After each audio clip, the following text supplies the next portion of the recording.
नमस्कार, आप देख रहे हैं A1 टीवी का खास कार्यक्रम आज का एजेंडा और आपके साथ मैं हूं आशीष तिवारी। 2024 लोकसभा चुनाव का रण रोमांचक होता जा रहा है। जैसे जैसे चुनाव के चरण संपन्न होते जा रहे हैं, अंतिम चरण के चुनाव आते जा रहे हैं, वैसे वैसे नेताओं की जुबानी जंग भी तेज होती जा रही है। एक और जहां आप सुप्रीमो दिल्ली के मुख्यमंत्री अरविंद केजरीवाल ने बीजेपी पर जमकर निशाना साधा है। उन्होंने 4 बातें कही हैं। आइए आपको सबसे पहले सुनाते हैं। साझा प्रेस कॉन्फ्रेंस की गई लखनऊ में। सपा प्रमुख अखिलेश यादव के साथ में यह प्रेस कॉन्फ्रेंस हुई और इस प्रेस कॉन्फ्रेंस में आपके सुप्रीमो अरविंद केजरीवाल क्या कुछ कह रहे हैं। भारतीय जनता पार्टी मोदी जी अपने लिए वोट नहीं, अमित शाह जी को प्रधानमंत्री बनाने के लिए वोट मांग रहे हैं। दूसरी बात, योगी आदित्यनाथ जी को अगर ये लोग जीत गए तो योगी आदित्यनाथ जी को 2 से 3 महीने के अंदर उत्तर प्रदेश के सीएम पद से हटा दिया जाएगा। नंबर 3, इन लोगों की पूरी तैयारी है, अगर ये लोग जीत गए तो संविधान को बदल के SC ST और OBC का रिजर्वेशन खत्म कर दिया जाएगा।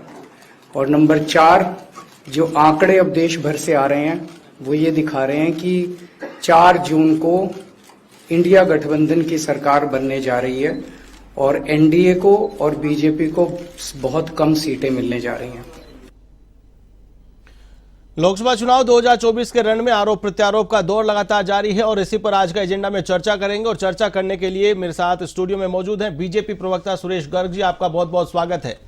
साथ ही कांग्रेस प्रवक्ता करणवीर सिंह राजपुरा जी, आपका भी बहुत बहुत स्वागत है। धन्यवाद आशीष। सबसे पहले सवाल करूंगा सुरेश जी आपसे, जिस प्रकार से अरविंद केजरीवाल ने आरोप लगाए हैं कि मोदी जी खुद के लिए वोट नहीं मांग रहे हैं, अमित शाह को प्रधानमंत्री बनाना है, और साथ ही आप लोग अगर चुनाव जीत जाते हैं तो 2 से 3 महीने में यूपी का सीएम बदल जाएगा, योगी आदित्यनाथ मुख्यमंत्री नहीं रहेंगे। तीसरी बात उन्होंने बोली कि संविधान खतरे में है, संविधान बदल देंगे, आरक्षण SC ST का खत्म कर देंगे। और चौथी बात वो बोल रहे हैं कि जो आंकड़े आ रहे हैं उन आंकड़ों में आपकी सरकार भी नहीं बन रही है। अब आशीष जी मुझे ये बताइए कि 4 में से 3 बात तो हमारे पक्ष में है। हमारे पक्ष में कैसे है कि वो ये मान चुके हैं कि भारतीय जनता पार्टी की सरकार इंडिया में बनने वाली है। ये चीज केजरीवाल जी मान चुके हैं कि साहब सरकार तो जो बनेगी वो NDA की बनेगी और प्रधानमंत्री बनेंगे वो नरेंद्र मोदी जी बनेंगे। अब मुझे ये बताइए, ये संविधान बदलने की बात करते हैं, संविधान लेकिन सबसे पहला सवाल, अमित शाह को प्रधानमंत्री बनाना चाहते हो तो फिर मोदी की गारंटी का क्या होगा? मैं ये कह रहा हूं कि देखिए पहली बात ये कह रहा हूं कि हमारी सरकार बन रही है। दूसरा, अमित शाह जी ने खुद ने प्रेस कॉन्फ्रेंस करके बोला है कि हमारे संविधान में कहीं पे भी नहीं लिखा कि 75 वर्ष के बाद में कोई प्रधानमंत्री नहीं बनेगा। संविधान में कहीं पे भी नहीं लिखा हुआ। अगर संविधान में लिखा हुआ तो हम मानेंगे कि हाँ साहब ये चीजें चेंज होगी। तो जब हमारे संविधान में नहीं है तो आप झूठ अफवाह फैलाने से कुछ नहीं होगा, दिग्भ्रमित करने से कुछ नहीं है। जनता जानती है, वोटर जानता है कि अगर मजबूत सरकार चाहिए तो वो भारतीय जनता पार्टी की सरकार चाहिए। नरेंद्र मोदी जी को प्रधानमंत्री बनाना इस हिंदुस्तान के लिए जरूरी है, क्योंकि अगर नरेंद्र मोदी जी इस हिंदुस्तान के प्रधानमंत्री नहीं बनेंगे तो ये वो टुकड़े टुकड़े गैंग है, जिस तरह से भारत के जो पहले टुकड़े करता है इस तरह से ये भारत के टुकड़े कर देंगे। ये पाकिस्तान से मिले हुए हैं, ये चाइना से मिले हुए हैं, ये बाहरी शक्तियों से मिले हुए हैं, तो ये वो लोग हैं। तो इसलिए जनता को और वोटर को पता है कि किसको जिताना है। हम कह रहे हैं कि हम 400 पार आएंगे और निश्चित रूप से 400 पार आएंगे। जब कांग्रेस के पास में आप खुद देख लीजिए कि कैंडिडेट खड़े करने के लिए आदमी नहीं थे। राजस्थान के अंदर आपने देखा होगा क्या स्थिति थी, सूरत के अंदर देखा होगा, इंदौर में देखा होगा, खुजराहो में देखा, बहुत सारी जगह है जहां पे कैंडिडेट इनके नहीं थे। और अभी भी इन्होंने कितने कैंडिडेट किए? टोटल 328 कैंडिडेट किए ना, 545 में से। तो कैसे ये अपना प्रधानमंत्री बनाएंगे? और राहुल गांधी जी को तो यही पता नहीं है कि किस तरह से क्या चीज होती है। वो तो जो बोल देते हैं पता नहीं चलता, दूसरे दिन उसका खंडन हो जाता है। तो इसलिए मैं कह रहा हूं कि ये भारतीय जनता पार्टी की मजबूत सरकार बनेगी और नरेंद्र मोदी जी तीसरी बार प्रधानमंत्री बनेंगे। ठीक है करणवीर जी, जिस प्रकार से आरोप लगाए जा रहे हैं, मोदी के खिलाफ मोर्चा खोला गया, मोदी हटाओ अभियान चलाया गया, और अब अरविंद केजरीवाल खुद कह रहे हैं कि मोदी प्रधानमंत्री नहीं बनेंगे, अमित शाह को प्रधानमंत्री बनाएंगे, तो आपत्ति क्या है? अगर जनता मैंडेट देती है, बीजेपी को, NDA को मैंडेट देती है, तो प्रधानमंत्री मोदी बने या शाह बने, लड़ाई क्या है जनता के बीच में? क्या मोदी प्रधानमंत्री नहीं बन के शाह बनना चाहिए, शाह नहीं बन के मोदी बनना चाहिए, ये लड़ाई रह गई है, या फिर मुद्दों की राजनीति होनी चाहिए? जो बातें उन्होंने बोली है उन बातों में धरातल पर अगर बात की जाए तो आम जनता का क्या, जिसके लेकर के ये ढिंडोरा पीटा जाता है कि आम जनता के हितैषी हम हैं, तो ये कौन सी बात है? आशीष जी, बात तो मुद्दों की होनी चाहिए। बिल्कुल देश की स्थिति तो यही कहती है कि बात मुद्दों की होनी चाहिए, पर जिस तरह अभी आप सुन रहे थे कि चाइना, पाकिस्तान, 370 तमाम तरह के मुद्दे ये जनता की बात करते करते बीच में ले आए, तो यही कहना चाह रहे हैं अरविंद केजरीवाल जी कि जिस तरह से अमित शाह जी ने अपने बेटे जय शाह को बीसीसीआई का सुप्रीमो बना के बिठा दिया, वैसे ही नरेंद्र मोदी जी अपने मित्र, अपने दोस्त, अपने तड़ीपार दोस्त को देश के अंदर देश का प्रधानमंत्री बनाने के चाह रहे हैं कि वो सीधे रास्ते तो आएंगे नहीं, वो रास्ता उनका यही है। अभी ये कह रहे थे कि बीजेपी के अंदर 75 साल का कोई डायग्राम नहीं है या 75 साल की कोई समय सीमा नहीं है। इन्होंने पिछले विधानसभा चुनाव के अंदर ये तय कर रखा था कि 75 साल से ऊपर के आदमी को हम टिकट नहीं देंगे। तो ये नियम प्रधानमंत्री के लिए अलग है और भारतीय जनता पार्टी कार्यकर्ता के लिए लगे। तो वीआईपी एंट्री के द्वारा अरविंद केजरीवाल जी उस वीआईपी एंट्री की बात कर रहे हैं कि अमित शाह जी को लाने का, देसी कुर्सी में बैठाने का, उस लूट तंत्र को और मजबूत करने का एक ही तरीका है कि अमित शाह को इस तरीके से प्रधानमंत्री बनाया जाए। देखिए, ये तो मैंडेट आने के बाद की बात है, किसी को भी प्रधानमंत्री बनाए, मैंडेट अगर जनता ने दे दिया तो फिर तो उस कुर्सी पे बैठना है, वो पार्टी के सांसदों को तय करना है। इसमें क्या आपत्ति होनी चाहिए? आप किसी को बनाओ, खड़गे जी को बनाओ, राहुल जी को बनाओ, किसी को बना दो। यहाँ पे आशीष जी, यहाँ पे पार्टी के सांसद और जो चुने हुए विधायक है वो तय करने की परंपरा नहीं है। यहाँ तो पर्ची सिस्टम आप दे चुके हो राजस्थान के अंदर कि विधायकों को यह भी नहीं पता कि उनका मुख्यमंत्री कौन बनने वाला है। पर्ची तो आरएसएस और संघ मुख्यालय क्वार्टर से साइन होके राजस्थान आ गई। वैसे ही ऐसी ही कोई पर्ची दिल्ली के दरवाजे भी आएगी और दिल्ली के साथ भी ऐसा हो सकता है। तो अरविंद केजरीवाल जी देश की आवाम को, जनता को आगाह कर रहे हैं कि आने वाले समय में ये लूट तंत्र के राजा किसी भी तरह की लूट कर सकते हैं, लोकतंत्र के साथ कुटराघात कर सकते हैं, संविधान को तोड़ मरोड़ सकते हैं, जो देश का बुनियादी ढांचा है उसको बिगाड़ने का कुकृत्य ये लोग कर सकते हैं। तो उससे आगाह करने का काम अरविंद केजरीवाल जी इंडिया गठबंधन के साथ कर रहे हैं। लेकिन पंजाब में तो आपके सामने खड़े, अब पंजाब में आपके सामने मोर्चा ले रहे हैं। देख आशीष जी, वहां की जो परिस्थितियां हैं उनके अनुकूल आम आदमी पार्टी वहां चुनाव लड़ रही है और कांग्रेस वहां चुनाव लड़ रही है। जो देश की जो स्थिति है उसके अनुसार अन्य राज्यों के अंदर हमारा गठबंधन है, तो वो स्थिति सार्वजनिक है, उसमें कोई छुपाने वाली बात नहीं है। वही तो बात है कि आप राष्ट्रीय चुनाव लड़ रहे हैं या राज्यों का चुनाव लड़ रहे हैं, पूरे राष्ट्र का चुनाव है, तो आपके अलग अलग मुद्दे कैसे हो सकते हैं? अलग अलग राज्यों में अलग अलग मुद्दे कैसे हो सकते हैं? एक जगह आप एक दूसरे के प्रतिद्वंदी होते हैं, एक जगह आप आशीष जी, जब देश के अंदर आम लोकसभा चुनाव की घोषणा हुई थी तो देश की आवाम ने, जनता ने ये सोचा था कि हमारे मुद्दों की बात होगी, पर जैसे जैसे ये चरण आगे बढ़ रहे हैं आप देख रहे हैं कि किस तरह से पाकिस्तान मंगलसूत्र तमाम तरह के उठपटांग मुद्दे लेके आ रहे हैं। तो उन मुद्दों को एकजुट करने के लिए, देश की आवाम की आवाज को मुखरता से उठाने के लिए, उनके हक की आवाज को प्रमुखता से उठाने के लिए, और मोदी राज का जो लूटतंत्र और चंदाखोरी का जो कालाबाजारी थी उसको एक्सपोज करने के लिए कांग्रेस पार्टी इंडिया गठबंधन के साथ देश के अंदर चुनाव लड़ रही है। जी सुरेश जी, देखिए, अब आप देखिए इन्होंने केजरीवाल की कितनी तारीफ की है और इनके पूर्व मुख्यमंत्री चन्नी साहब है वो केजरीवाल जी को गाली बक रहे हैं, वो सीधे सीधे आरोप लगा रहे हैं शायद ये नीतीश कुमार जी को नहीं जानते, लिया है कनाडा से पैसा लिया, नीतीश कुमार जी को नहीं जानते हैं नीतीश कुमार जी ने किस तरह की भाषा का उपयोग बोला है कि ये इन्होंने कनाडा के जो आतंकवादी संगठन है उनसे पैसा लिया और उसकी सीबीआई जांच होनी चाहिए। आप मुझे ये बताइए कि आप चन्नी के साथ हो या केजरीवाल के साथ हो, बाबू तो ने ये पता लग रहा है ना किस तरह की इनका कोई वजूद नहीं है, इन लोगों धरातल खसक चुका है, आपका धरातल खसक चुका है, मानना पड़ेगा। सुरेश जी भाई साहब, आप ये बताइए नीतीश बाबू ने बताइए कि आप ये बताइए कि क्यों आपका धरातल, जब चन्नी, या तो चन्नी का स्टेटमेंट का खंडन करिए आप, स्वाति महिवाल का स्टेटमेंट, आज स्वाति महिवाल को जब आप केजरीवाल जी के घर पे जाके मारा पीटी करते हैं, केजरीवाल जी के घर पे मारा पीटी करते हैं, फिर क्या हुआ था आपका, कहां चले गए आपका गठबंधन? आप बताइए उसका स्टेटमेंट दीजिए। खंडन की बात ये इस तरह की स्थिति है आपकी, आप लोग प्रज्वल रवन्ना के बारे में प्रधानमंत्री लालू कचरा चारा खा गया, वो भ्रष्टाचारी हो गया आपकी पार्टी से केजरीवाल ने शराब घोटाले के अंदर आपने केजरीवाल ने बता दीजिए, वो केजरीवाल ने घोटाले का आरोप लगाए नहीं लगाए? आप लोग बताइए, प्रज्वल रवन्ना देश के अंदर भ्रष्टाचारी एक हो रहे हो, चोर किस तरह की दरवाजे बातें कर रहे हो आप से, लोग? जिस चोर दरवाजे से प्रज्वल रवन्ना को आपने बाहर किया, ये तो आप आपकी बताइए कमजोरी कि है, आप कब सरकार आपकी बताइए? है, सरकार आप ये कर्नाटक बताइए, आप में वापस किसकी है, कैसे बता लगाएंगे दीजिए उसको? मुझे, ये बताइए। ये आपकी कमजोरी फिर है। अभी जमानत किसने बिल्कुल, दी? ये कर्नाटक में जमानत किसने दी? मुझे ये बताइए कि कर्नाटक में सरकार किसकी है? कमजोरी है। अगर आपको ये पता था, 3 महीने पहले वीडियो आ गया था, तो फिर पता चली गई सरकार। मंच को साझा करता है, ये पता लगता है कि कमजोरी है, इस देश कितने का घटिया लोग हो आप कमजोरी लोग, है। ये पता लग रहा है। वहां पे कर्नाटक में सरकार किसकी है आपकी? क्यों नहीं आपने इंक्वायरी की? क्यों नहीं गिरफ्तार? जब लुकआउट नोटिस आप 3 महीने बाद कर रहे थे, तो चुनाव से पहले भी कर सकते थे। जब चुनाव पूरा हो चुका था, इसके बाद में आप कर रहे हो, तो इससे ये पता लगता है कि आप लोग उसमें लिप्त थे। गारंटी से इससे पता लगता है कि आप लोग लिप्त थे। ये कांग्रेस जो है वो भ्रष्टाचार में लिप्त है, केवल भ्रष्टाचार में लिप्त है कांग्रेस। प्रज्वल रवन्ना के साथ प्रधानमंत्री मोदी जी किस तरह की गारंटी बांट रहे मुझे हैं? ये बताइए, 3 महीने से जब वो वीडियो पता था, तो क्यों नहीं आपने भी एक्सपोज किया? चुनाव संपन्न होने के बाद क्यों एक्सपोज किया? क्यों एक्सपोज किया? बताइए, सरकार तो आपकी है वहां पे। करिए थे आप सीबीआई इंक्वायरी, या आपकी एसआईटी पहले गठित करते? नहीं करना था, क्योंकि आपको पता था कि आप लोग भी उसमें इन्वॉल्व हो, आप लोग भी उसमें इन्वॉल्व हो।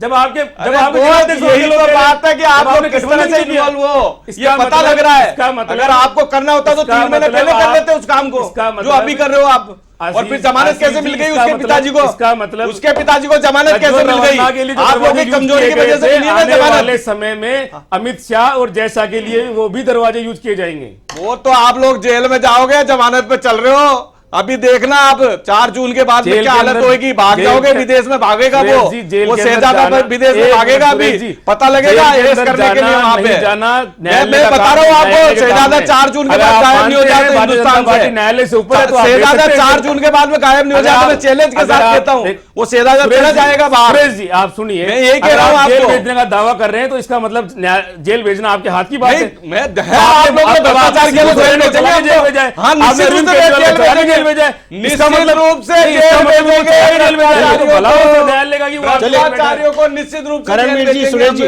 करणवीर, बातचीत की हमने आम आदमी पार्टी के सुप्रीमो अरविंद केजरीवाल के द्वारा दिए गए बयान की, लेकिन अब चर्चा कर रहे हैं पीएम मोदी द्वारा भदोई की सभा में दिए गए भाषण की। प्रधानमंत्री नरेंद्र मोदी ने कहा कि उनके नाम 4 दीवारें भी नहीं हैं और 4 करोड़ आवास उन्होंने गरीब लोगों के बना दिए हैं। लगातार विपक्ष हमलावर है कि 10 साल में क्या किया। संपत्ति की अगर बात करें तो जो हलफनामा दायर किया गया है नामांकन के दौरान, राहुल गांधी और नरेंद्र मोदी दोनों के पास खुद की कार नहीं है, लेकिन संपत्ति जो डिक्लेयर की गई है 3 करोड़ 2 लाख रुपए प्रधानमंत्री नरेंद्र मोदी ने अपनी संपत्ति डिक्लेयर की है, तो वहीं 20 करोड़ 4 लाख रुपया राहुल गांधी ने संपत्ति डिक्लेयर की है। तो कहीं ना कहीं संपत्ति के मामले में राहुल गांधी नरेंद्र मोदी से कई गुना आगे हैं। सुरेश जी क्या कहेंगे? देखिए, मैं तो एक मतलब ये कहना चाहता हूँ कि एक गरीब परिवार का व्यक्ति थे, चाय बनाने वाला था, चाय बनाते बनाते उन्होंने प्रधानमंत्री रहे। एक सोने की चम्मच में पैदा होने वाले व्यक्ति थे, तो सोने की चम्मच में पैदा होने वाले व्यक्ति के पास में तो पैसा निश्चित रूप से होगा। हमारे तो गरीब परिवार से निकला हुआ व्यक्ति है। दूसरा, 10 साल के अंदर नो डाउट हिंदुस्तान का विकास हुआ। आज जनता यही चाह रही है कि वापस प्रधानमंत्री मोदी प्रधानमंत्री बने, क्योंकि 10 साल के अंदर 10वीं से 5वीं अर्थव्यवस्था में हम लाए हैं और 12 करोड़ पक्के मकान, वो 4 करोड़ पक्के मकान बना के दिए हैं। उज्ज्वला कनेक्शन के अंदर हमने 10 करोड़ 40 लाख कनेक्शन दिए। हर घर जल के अंदर हमने 13 करोड़ नल कनेक्शन दिए हमने। और आप ये देखिए कि शौचालय 12 करोड़ शौचालय बना के दिए हमने। AIIMS all India medical institute 2014 के पहले 7 हुआ करते थे, आज 16 हो गए। हर जिले के अंदर मेडिकल कॉलेज बना के दिए। इंफ्रास्ट्रक्चर के अंदर देख लिया, दिल्ली मुंबई एक्सप्रेस वे या पूरे हिंदुस्तान में कहीं पे भी देख लीजिए, रोड का जो पहले 15 किलोमीटर की बनती थी, आज उससे डबल करीबन 60 किलोमीटर पर डे के हिसाब से बन रही है, वो देख लीजिए आप। रेलवे के अंदर डेवलपमेंट देख लीजिए, आज वंदे भारत ट्रेनें चल रही है। और इलेक्ट्रिफिकेशन जो पिछली बार 2014 से पहले 70% थी, आज 95% इलेक्ट्रिफिकेशन हो गया। तो ये इस तरह का आज एक गरीब परिवार ने कभी बैंक का दरवाजा नहीं देखा होगा और 55 करोड़ जनधन अकाउंट खोलना उन गरीबों के लिए जिन्होंने कभी बैंक का दरवाजा नहीं देखा, तो वो 55 करोड़ जनधन अकाउंट हमने डायरेक्ट बेनिफिट के माध्यम से 36 लाख करोड़ रुपए खातों में ट्रांसफर किए। अगर राजीव गांधी की बात हो जाती तो कांग्रेस में, तो वो 36 लाख करोड़ में से 28 लाख करोड़ तो खुद जीम के चले जाते, क्योंकि 15 पैसे ही तो जनता के पास पहुंचता था, 50 पैसे तो भ्रष्टाचार में लगा देते। तो हमने 36 करोड़ वो दिए। आप देखिए 18 करोड़ डीमेट अकाउंट, जब 2014 से पहले 6 करोड़ डीमेट अकाउंट हुआ करते थे, आज 18 करोड़ डीमेट अकाउंट है। एफडीआर फिक्स डिपॉजिट की अगर बैंकों की फिक्स डिपॉजिट दिया जाए तो 152 लाख करोड़ की डिपॉजिट है, जब इनका टाइम था करीबन 54 लाख के लगभग की डिपॉजिट थी। तो ये पता लग रहा है कि हमने पिछले 10 साल में क्या डेवलपमेंट किया है। किसी भी क्षेत्र में चले जाइए, किसान सम्मान निधि 11 करोड़ किसानों को हमने किसान सम्मान निधि के अंदर 3 लाख करोड़ रुपए ट्रांसफर किए, टोटल किसानों को 17 लाख करोड़ रुपए ट्रांसफर किए हमने। ये है मिशन। हमने बिजली के उत्पादन देख लीजिए, सौर ऊर्जा के अंदर किस तरह से हिंदुस्तान आत्मनिर्भर हो रहा है। इंडस्ट्रीज आज मोबाइल मैन्युफैक्चरिंग में देख लीजिए, पहले 1 या 2 इंडस्ट्री हुआ करती थी, आज 200 मोबाइल मैन्युफैक्चरिंग है। 95% प्रोडक्शन हिंदुस्तान में हो रहा है, हम एक्सपोर्ट कर रहे हैं। डिफेंस के अंदर देख लीजिए, डिफेंस में हम एक्सपोर्ट कर रहे हैं। पहले तो सेना के पास में बुलेट प्रूफ जैकेट नहीं हुआ करती थी, आज सेनाओं के पास हथियार है। आज कोई आग उठा के नहीं दे सकता हिंदुस्तान को, अगर आग उठा के देखा तो उसके घर में जाके मारते हैं हम। सर्जिकल स्ट्राइक देख ली होगी, एयर स्ट्राइक देख ली होगी, और घर में जाके आतंकवादी को मारते हैं। पाकिस्तान खुद हाँ कर रहा है, वो कटोरे लेके घूम रहा है, भीख मांगने की कोशिश कर रहा है कि मुझे ना आटे के पैसे भी दे दीजिए। वो स्थिति हमने कर दी है। तो ये है मोदी। इसीलिए जनता भारतीय जनता पार्टी को और मोदी जी को तीसरी बार प्रधानमंत्री बनाना चाहते हैं, और 400 की सीटें हमको देके जाएगी। करणवीर जी, जिस प्रकार से संपत्ति का खुलासा हुआ है नामांकन के हलफनामे में, 20 करोड़ राहुल गांधी के पास संपत्ति है, शशि थरूर के पास में 56 करोड़, सुप्रिया सुले गठबंधन की आपकी नेता है 47 करोड़, उसके अलावा बात करें ओवैसी की 56 करोड़, अखिलेश यादव की बात करें 26 करोड़, अमित शाह की बात करें तो एक इकलौते नेता ऐसे हैं जिनके पास में 37 करोड़, गडकरी के पास 6 करोड़। अगर इस फिगर को भी देखा जाए तो विकास किसका हुआ है? नहीं, विकास तो आपको पता है कि जिस तरह से मोदी जी खुद कह रहे हैं कि अडानी और अंबानी का हुआ है। टेम्पो भर भर के करोड़ों रुपए जब मोदी जी के आंखों के सामने, वो तो इधर से एक मिनट से पूछ रहे हैं। मैं तो मोदी जी कौन, हमसे पूछ रहे हैं। मोदी जी जब देश का प्रधानमंत्री आम जनता से ये पूछ रहा है कि टेम्पो से भर के करोड़ों रुपए इधर से उधर हो रहे, तो आप ये क्या कर रहा था? चौकीदार सो ही तो रहा था। यही तो कहना चाह रही है कांग्रेस कि चौकीदार सो रहा है। जिस तरह से जो लोगों के पास पैसा बढ़ा है, मोदी जी जो कहते हैं कि मैं तो झोला चाप हूं और झोला उठा के चल दूंगा, उनकी 3 करोड़ की आएगी क्या कहां से आई? और जो टेम्पो बता रहे हैं, उस टेम्पो के ऊपर बात कौन करेगा? अभी हमारे साथी बता रहे थे कि इन्होंने तमाम तरह के झूठे बड़े बड़े थान फाड़े कि हमने ये कर दिया। 1 मिनट में बता रहा हूं ना आपको, आंकड़े बता रहा हूं मैं तो आपको कि आपने बड़े बड़े थान जो फाड़े। आपने भी बात कही कि बेरोजगारी की, रोजगार की। मैं कह रहा हूं इस देश के अंदर वर्तमान में 8.7% बेरोजगारी की दर आपकी पार्टी लेके आई। आप कह रहे रोजगार देने की बात, सुन लो आप मेरी बात, मैं आपके बीच में नहीं बोला, आप सुनते रहिए। सुरेश जी भाई साहब, आप बड़े हैं मेरे से, थोड़ा सा आप सुनने का। आपने किसान की बात की, 1 मिनट सुन लो आप मेरी बात। 3.5%। अब आप कौन से आंकड़े से आप 3.5% ला रहे हो? तो आप मुझे बता नहीं, आशीष जी प्रोग्राम के बाद आप चेक करके बता देना कि इनको बेरोजगारी दर क्या है। शायद इनको बताना पड़ेगा कि बेरोजगारी दर क्या है। सुरेश जी सुन लीजिए, आप बता दीजिए उससे कम है या नहीं है, बता दीजिए। एक बार बोलने दीजिए, करणवीर जी को बोलने दीजिए। सुरेश जी, के अंदर 53,000 किसानों ने आत्महत्या की है। ये भी आप मोदी की उपलब्धि है। ये तो मैं कह रहा हूँ आपको रिकॉर्ड में ये बात नहीं है कि अब इन्होंने कहा 1 मिनट यहाँ पे जमीनें, अगर आप जनता को बेवकूफ बनाने की कोशिश कर रहे हो, बार बार डिस्टर्ब करने की कोशिश कर रहे हो, जनता के पास बात पहुंचनी चाहिए। आपको डर किस बात का लग रहा है? अगर आपको डर किस बात का लग रहा है? सुनते रहिए। अभी आपने कहा 1 मिनट सुनते रहो। अभी आपने कहा हर घर नल की हो, इसी वजह से एक मिनट झूठ बोलिए, सुनते रहिए। अभी कहा हर घर नल, 1 मिनट एक एक करके आप दोनों अपनी बात एक एक करके रखिए। आप इनकी जवाब बोलिए, आप इनकी झूठ मैंने अगर झूठ बोलिए, अगर झूठ बोलिए कि कोई चीज बाहर निकल के आए, इनको सच बताना नहीं चाहिए जनता को। ठीक है, समझे सच से। आप अपनी अपनी बात कह रहा हूँ, हर घर नल में की योजना की ये बात कर रहे थे। कितने घरों में राजस्थान के अंदर नल आ गया, कितने घरों में पानी आ गया? 13 करोड़ कलेक्शन सुन लीजिए, देख लीजिए आप, सुन लीजिए। और जिस सेना की बात, और राजस्थान में 20,000 सुरेश जी, भेजे थे आपने, जिस सेना, उस 20,000 करोड़ को जल जीवन मिशन में कितना बड़ा सुन घोटाला किया है। सुन लीजिए, पाइप भी चोरी के पाइप लगा दिया आपने तो। आशीष जी ने कहीं शांत पे तो पाइप कराइए, लगे ही इनको शांत नहीं, कराइए। वो घोटाला किया आपने तो। 20,000 करोड़ रुपए का जिस घोटाला सेना कर के दिया। नाम पर आपके इन्होंने जा रहे हैं पकड़ के ला रहे ना, अंदर कर रहे हैं ना उसको, भ्रष्टाचारियों को। के नाम पर इन्होंने पिछले साल प्रचंड बहुमत दिया था। आज को बताना चाहूंगा, उस अग्निवीर का शिकार मेरी शेखावाटी का लाल कोई नहीं है। अग्निवीर बहुत अच्छी स्कीम है, उसके अंदर पूरे हर आदमी को नौकरी मिलेगी। अगर सेना में नहीं मिली तो दूसरी जगह नौकरी मिलेगी। अग्निवीर इतनी अच्छी इनकम है, जनता ने उसका आपको मैंडेट दिया, उस चीज का जनता ने आपको मैंडेट दिया है। इधर उधर की बातें मत करो, ये बताओ हमारे 10 साल की जो एजेंडा है उसका कौन सा काम हुआ? क्या आप उसको तो ये सही बताइए, दर्जा 10 साल के मिलेगा? अंदर क्या काम नहीं हुआ हमारा? आपके कल वहां का कलेक्टर नहीं पहुंचा और उसके खिलाफ मुर्दाबाद के नारे लगे, शहीद का दर्जा दिलाने की बात कीजिए आप। क्या उस दिए ना आपने? क्या उस बेचारी अग्निवीर को वीरांगनाएं आई थी मुख्यमंत्री के घर के बाहर, वीरांगनाएं बेचारी कितने दिनों तक पड़ी रही आपके घर, मुख्यमंत्री पूर्व मुख्यमंत्री के घर के बाहर, देते उस टाइम पे जवाब। वीरांगनाओं का अपमान तो आप लोगों ने किया था, 5 साल तक अपमान तो आप लोगों ने किया था। अग्निवीर के नाम के ऊपर ठगने का काम किया है। अग्निवीर बहुत अच्छी स्कीम है, जनता ने उसका मैंडेट दिया हमको। तंवर को न्याय कब मिलेगा? क्या उसको शहीद का दर्जा आप दिलाओगे? आप बताइए, हमें आप तो 10 साल का बताइए, हमने क्या? करणवीर जी, सुरेश जी, सुरेश जी, करणवीर जी, करणवीर जी, सुरेश जी, मैंने एक बार भी मना नहीं किया। समय की जब आपने समय की सीमा है, समय की सीमा है, सारगर्भित बात अपन रखेंगे तो दर्शकों तक आपकी बात पहुंच पाएगी।